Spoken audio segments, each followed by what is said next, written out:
काहींना असल्याचे खुपते, काहींना नसल्याचे खुपते, कोणाला उरले तर खुपते, कोणाला पुरले तर खुपते, काहींना पिळले तर खुपते, काहींना गिळले तर खुपते, कुणाची चळली तर खुपते, कुणाचे कळले तर खुपते, काहींना गाणेही खुपते, खिशातील नाणेही खुपते, कधी हे दिसले तर खुपते, कधी ते फसले तर खुपते, मनी सलते चैन लपते, जरा खुपते तिथे गुप्ते, खुपते तिथे गुप्ते, खुपते तिथे गुप्ते, खुपते तिथे गुप्ते, खुपते तिथे गुप्ते.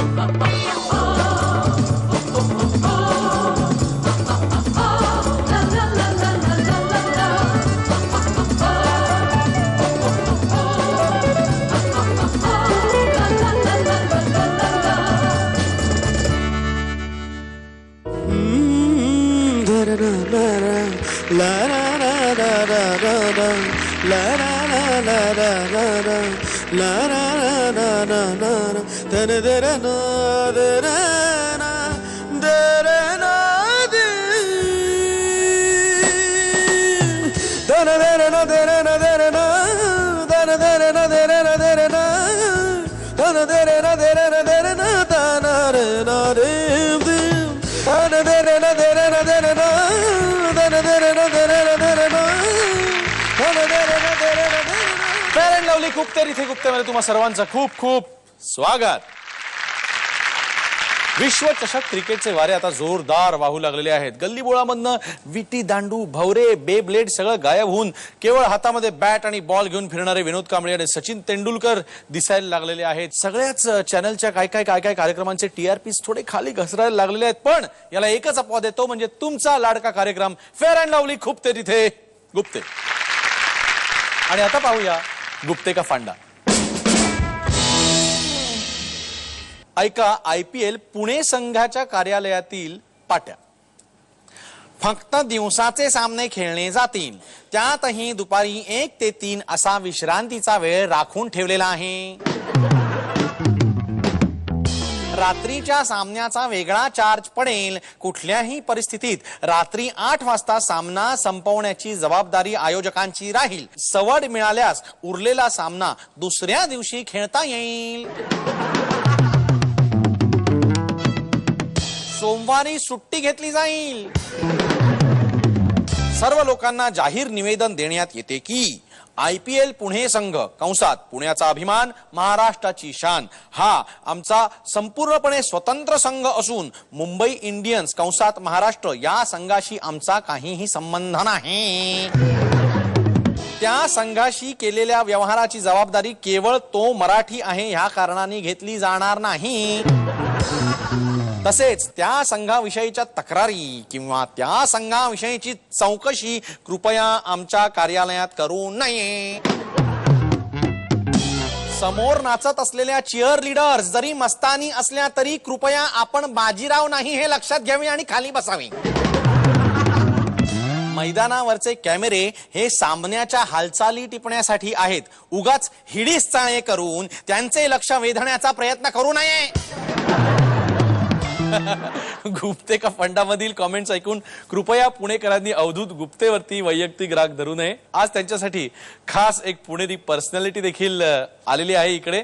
स्वागत करूया नाट्यामधल्या संगीताचं आणि संगीतामधल्या नाट्याचं, फयाज आणि सुबोध भावेचं.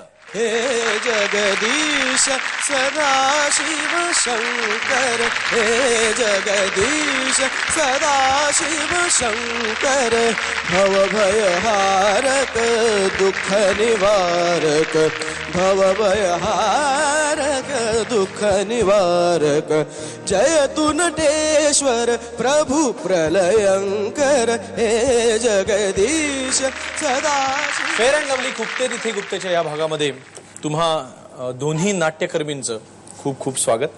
अगदी छान नांदीनी आमच्या जसराजनी सुरुवात केलेली आहे. पण सुबोध, तू बालगंधर्वांच्या भूमिकेमध्ये एवढा शिरलायस की त्यातनं बाहेरच पडणार नाहीस असं लोकांना चिंता वाटायला लागली.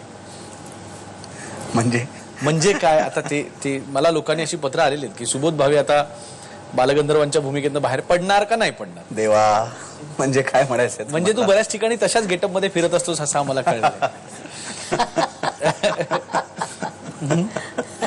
नाही रे नाही आज यानंतर परत तो गेटअप नाही. त्याला खूप त्रास असतो. म्हणजे मी यांचं आम्ही कायम मेकअप करताना बायका खूप वेळ लावतात म्हणून आम्ही खूप त्यांना अरे काय रे खूप वेळ घेतात किंवा जनरली 9चा कॉल टाइम असेल शूटिंगचा तर आम्ही सांगतो कोण आहे लेडी आर्टिस्ट आहे बरोबर मग आम्ही 10:30 येतो कारण तोपर्यंत त्यांचं मेकअप बिकअप सगळं चालेल म्हणजे आम्हाला 10 मिनिटं लागतात तो मेकअपला.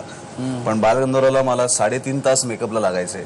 साडी नेसायला 1 तास लागायचा म्हणजे 4.5 तास. आणि तो एवढा सगळा पेशन्स माहीत नाहीये खरं तर पण तो मी टिकून ठेवला 1.5 महिना चिडचिड न होऊ देता. आणि ते फार अवघड आहे सगळं ते सांभाळणं साडी नेसून वावरणं हे खूप अवघड आहे. आणि मला आता तुला असं विचारायचं आहे मित्र म्हणून बरं का की तुला चिंता नाही का रे वाटत आतापर्यंत फक्त तुला फिमेल्स फॅन्स तुझ्या ज्या होत्या त्या सध्या लेडीज फॅन्स फक्त त्रास द्यायच्या असं मला भेट ना कधीतरी कुठे. मग आता तो एकदा बघितल्यानंतर तुला पुरुष फॅन्स पण त्रास देतील असं वाटत नाही? पुरुष फॅन्स नाही आमच्या सेटवरती आपले काही ऍक्टर्स आहेत त्यांचं नाव मी घेत नाही कारण ते आपले खूप चांगले मित्र आहेत. पण ते मला म्हणायचे की अरे तू असा नको येऊ रे आमच्या समोर. क्या बात आहे. काय असतंय पंडितजी नुकतेच आपल्याला सोडून गेले म्हणजे पंडित भीमसेन जोशी सोडून गेले. त्याआधी थोडा काळ पणशीकर सोडून गेले. आम्हाला सगळ्यांना त्यांचं कौतुक होतं आम्ही त्यांची भक्ती केली हे खरं असलं तरी तुम्ही त्यांना खऱ्या अर्थाने मिस करत असाल ना? अगदी. कारण मी जेव्हा मुंबईत आले 65 साली तेव्हा एखादं वर्ष मी म्हणजे जे नाटक मी केलं ते काही फारसं चाललं नाही ते संगीत नाटक होतं. पण नंतर जी मी नाट्य संपदेत आले ते मी गेली म्हणजे मी 16-17 वर्ष नाट्य संपदेतच होते. म्हणजे आपली एक घडण्याची जी एक वेळ असते म्हणजे कलाकार जो घडत असतो सगळे चांगले लेखक चांगले कलाकार चांगले संगीत दिग्दर्शक सहकलाकार सगळे आजूबाजूचे सगळे असे उत्तुंग आणि असे मोठमोठे आणि मी अगदी नवखी सोलापूरहून आलेली मुलगी आणि यांच्याबरोबर आपल्याला काम करायला मिळतंय म्हणजे खरंच भारावलेले दिवस होते ते. आणि 1900 जवळजवळ मी 82-83 पर्यंत नाट्य संपदेत काम केलं. बर.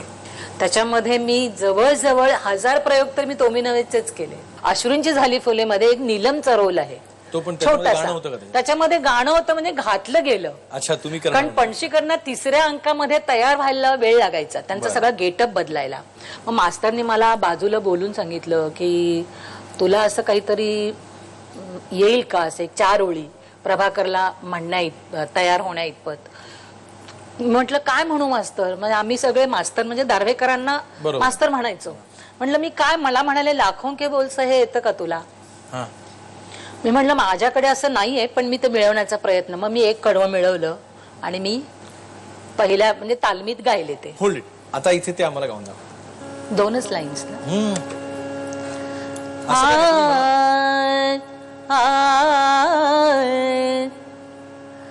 लाखों के बोल सहे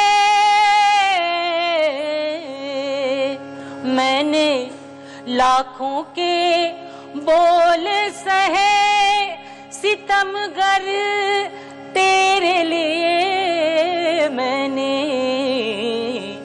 लाखों के बोल सहे सितमगर हाय सितमगर हाय तेरे लिए मैंने लाखों के बोल सहे. क्या बात है क्या बात है. सुबोध ते एका सक्सेसफुल माणसाच्या पाठीमागे एक स्त्री कायम उभी असते असं माझ्या पुढे नाही ती तुझ्या पाठीमागे असणारच पण एका सक्सेसफुल तुझ्यासारख्या गोंडस छान हँडसम माणसाच्या पाठीमागे अनेक स्त्रिया लागलेल्या असतात.